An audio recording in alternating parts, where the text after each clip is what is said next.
Hey, I'm Max Weiss, and I'm here at Arcos restaurant in Fells Point to talk about our November issue, which is the Top Docs issue. Now, this thing it's enormous. I go as far as to say it's ginormous. We have 334 physicians in 101 specialties as chosen by their peers. Now, the peer thing is absolutely key here because, you don't want me picking your top doctor. What we did is we sent out a whole bunch, hundreds and hundreds of surveys to doctors all over the region, and we said, who would you send a family member, a loved one to, if you got sick?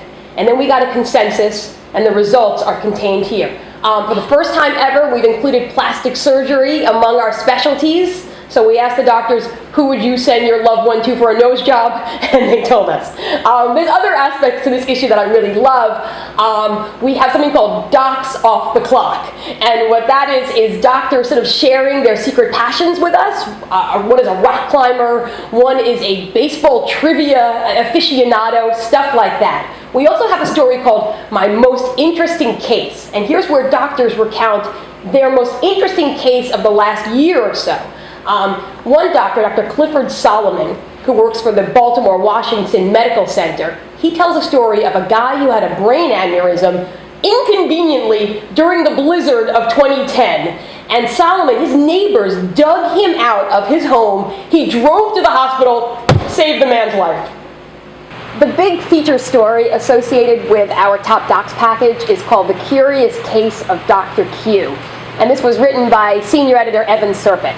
And it is about Hopkins neurosurgeon Dr. Alfredo Quinones Hinojosa, affectionately known as Dr. Q. And this story is one of the most remarkable stories in all of Baltimore. If Oprah were still on the air, he would be on her show. He came to America as a migrant farm worker, as an illegal immigrant. And he is now one of the foremost neurosurgeons in the country. As if that's not remarkable enough, he is one of the nicest guys you'll ever meet. A lot of times surgeons, especially neurosurgeons, they kind of have to be a little aloof just by the nature of what they do because you can't get too emotionally attached. He does. He loves his patients love him. So not only is he an amazing surgeon, he has an amazing bedside manner and a truly incredible story. I am so glad that the courtyard at Arcos is covered because it's raining out there. I'm not sure if you can hear that. And now the more inquisitive of you might say, what is she doing at Arcos? That is because we have a story in this issue called Bienvenidos Baltimore. Why did I take French in high school? As written by Ron Cassie.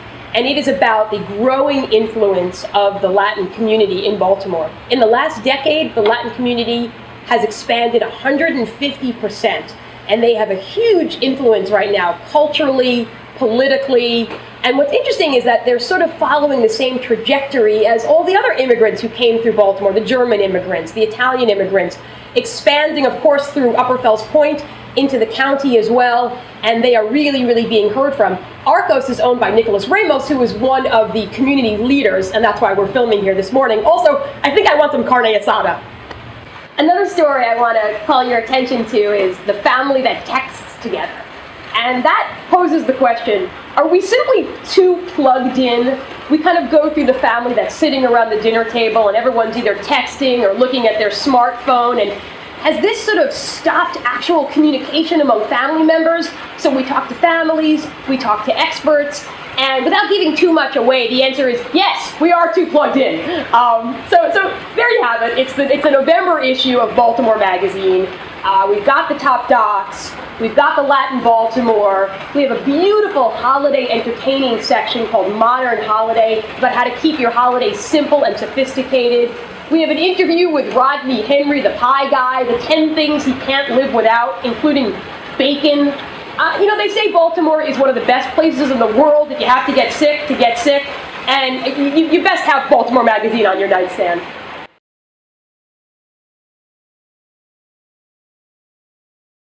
And that's a wrap. Is it tequila o'clock yet?